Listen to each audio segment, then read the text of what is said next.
오늘 성경 말씀은 히브리서 11장 1절에서 7절입니다. 바쁜 현대사회에서 우리는 왜 하나님의 교회를 섬기고 영혼을 섬겨야 할까요? 그것은 하나님께서 세상이 알지 못하는 비밀을 우리에게 알게 해 주셨기 때문입니다. 그 비밀이란 하나님께서 가장 사랑하시는 독생자 예수 그리스도를 십자가에 내어주심으로 우리의 죄를 용서해 주신 것이며 우리에게 그 복음을 전할 사명을 주신 것입니다. 그렇다면 하나님의 백성들이 믿는 믿음은 어떻게 정의할 수 있습니까?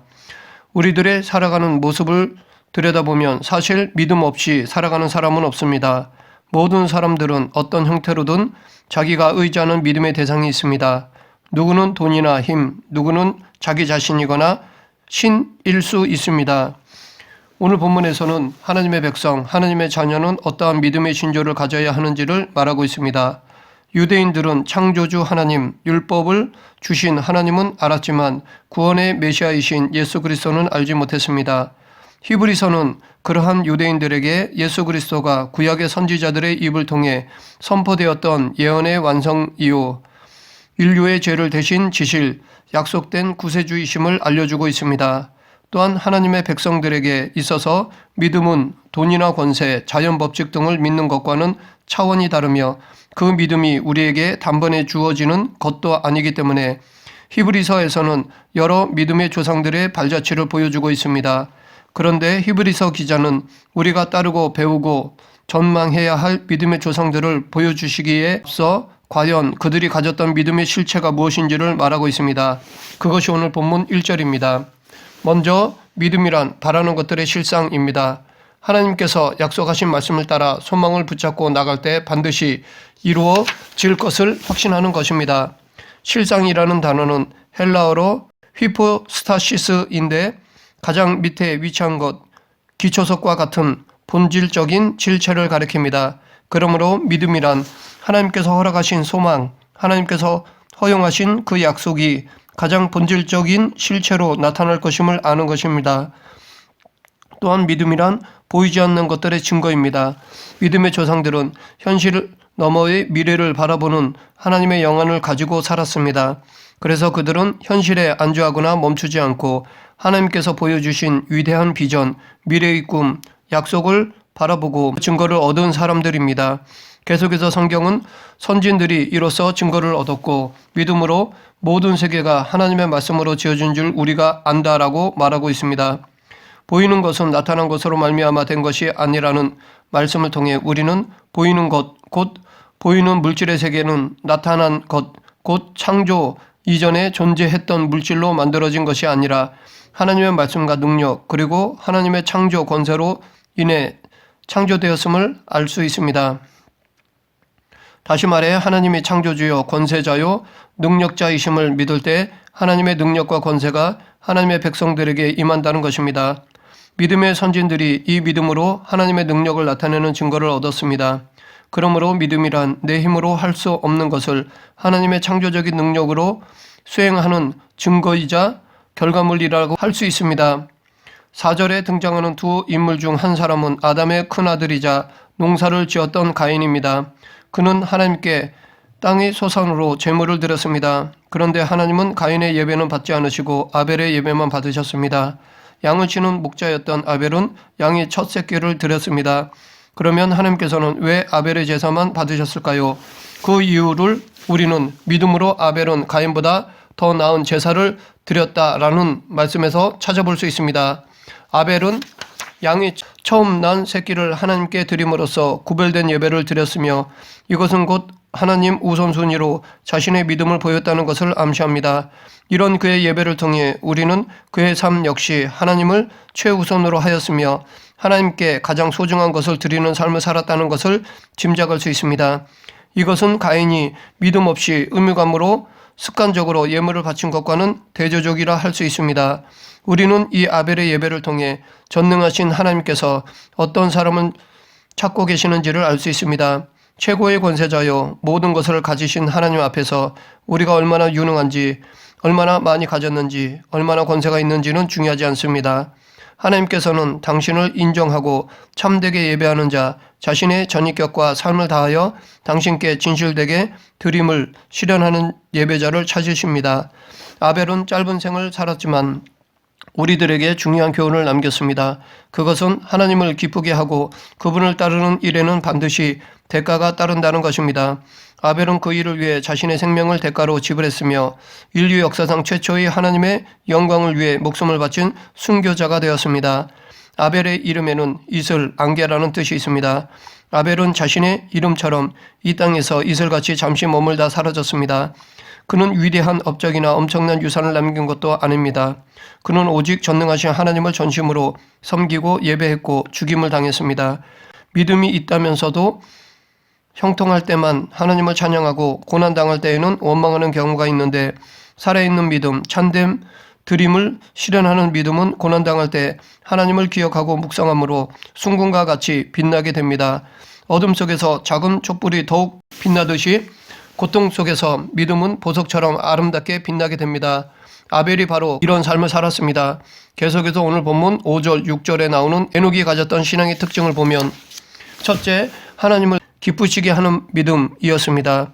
그는 하나님을 진심으로 사랑했기에 무엇을 하든 하나님의 기쁨을 추구했습니다.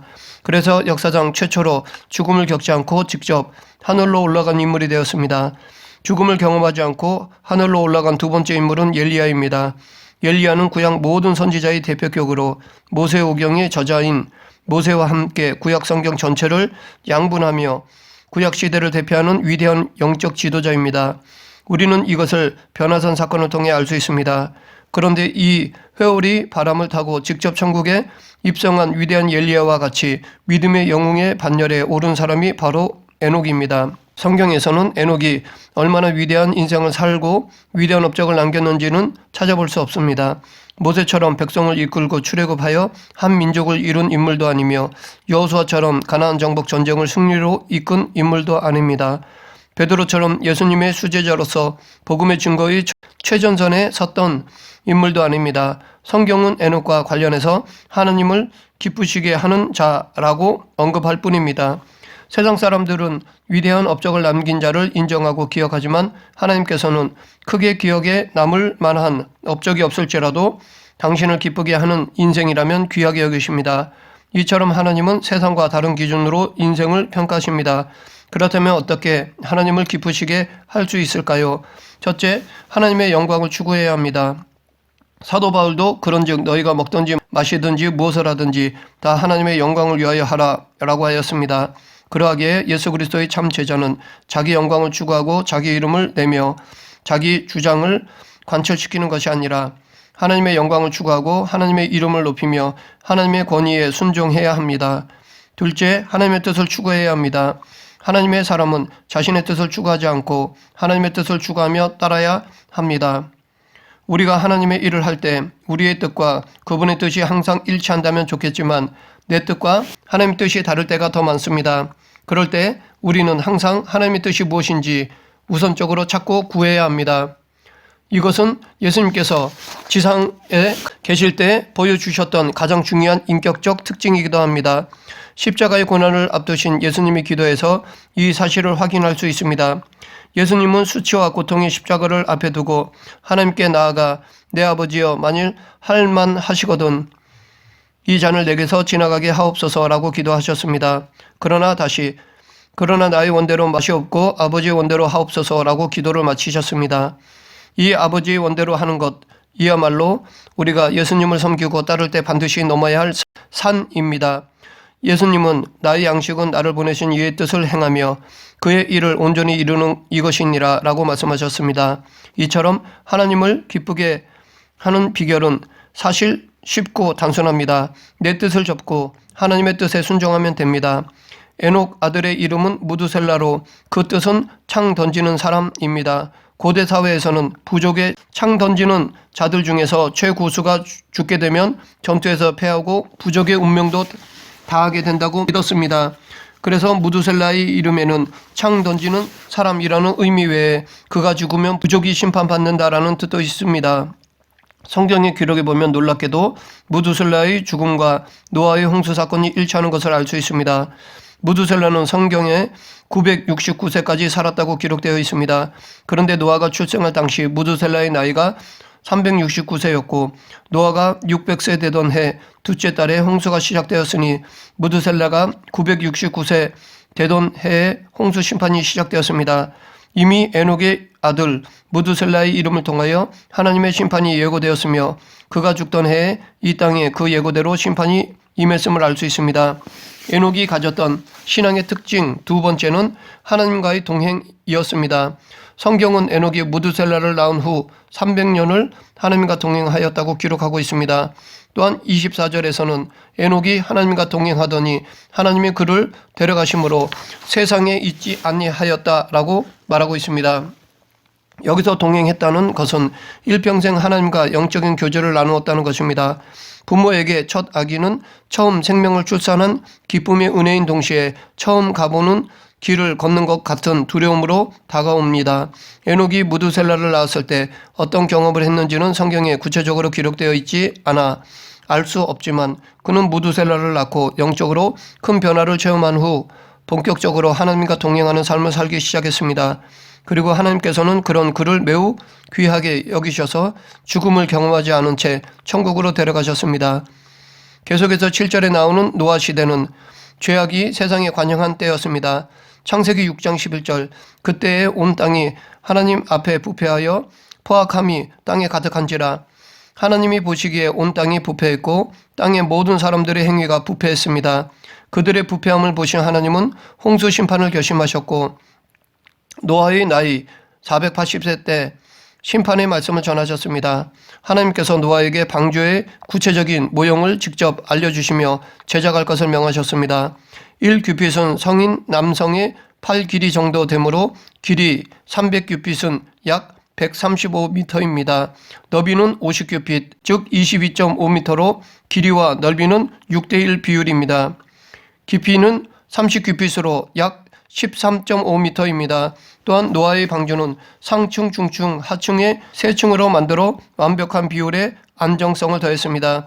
한 과학자가 성경의 기록대로 방주 모형을 만들었는데 안정성 구조가 너무 정확해서 놀랄 정도였다고 합니다.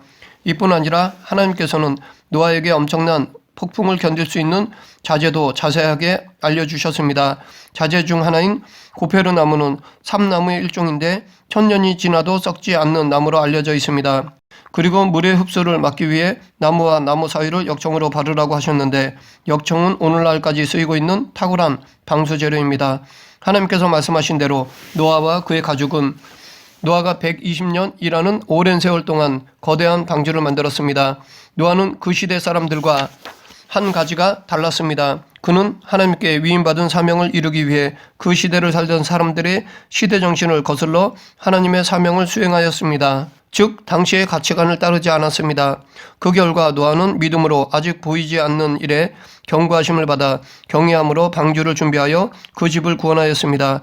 많은 사람 중 유일하게 노아의 식구만 구원받았고 홍수 이후 살아남은 유일한 사람도 노아의 가족 8명이 전부였습니다. 모든 인류 종족마다 전설이 있는데 놀랍게도 50여 종족이 노아의 방주와 유사한 전설을 가지고 있습니다. 한자로 배 선자가 있습니다. 이 글씨는 배 안에 식구가 8명이 있다는 것을 의미합니다. 노아의 방주에 노아의 가족 8명이 타고 있다는 것을 그대로 보여주고 있다고 할 수 있습니다. 홍수 심판은 역사적 진실이며 이 홍수 심판에서 유일하게 살아남은 노아 가족만 구원을 받게 되었습니다. 말씀을 맺겠습니다. 히브리서 11장에는 구약시대의 믿음의 조상들에 대해 기록되어 있습니다. 믿음의 조상들의 발자취가 기록된 명예의 전당이라 할 수 있습니다. 여기 기록된 첫 번째 인물은 아벨입니다. 아벨은 하나님을 온전히 예배한 사람이라는 것으로 인해 위대한 첫 인물이 되었습니다. 두 번째 인물은 에녹입니다. 에녹은 하나님과 온전히 동행함으로 역사상 오직 2명밖에 없는 죽음을 보지 않고 하나님 나라에 들어간 인물 중 한 명이 되었습니다. 그는 돈이나 권력 그리고 힘도 없었지만 오직 하나님과 동행했다는 한 가지 사실 때문에 믿음의 조상이 된 것입니다. 계속해서 세상 세태를 거스르며 하나님께 순종한 노아가 명예의 전당에 기록된 세 번째 인물입니다. 우리도 이들처럼 믿음을 소유하여 후손들에게 본이 되는 그리스도인이 되기를 간절히 축원합니다. 기도하겠습니다. 생사화복을 주관하시는 하나님 아버지, 믿음의 조상들이 남긴 믿음의 발자취를 따르며 앞으로 오고 오는 세대에 저희들도 믿음의 조상이 될 수 있도록 본을 보이는 그리스도인이 되게 하여 주시옵소서. 예수님 이름으로 기도드립니다. 아멘.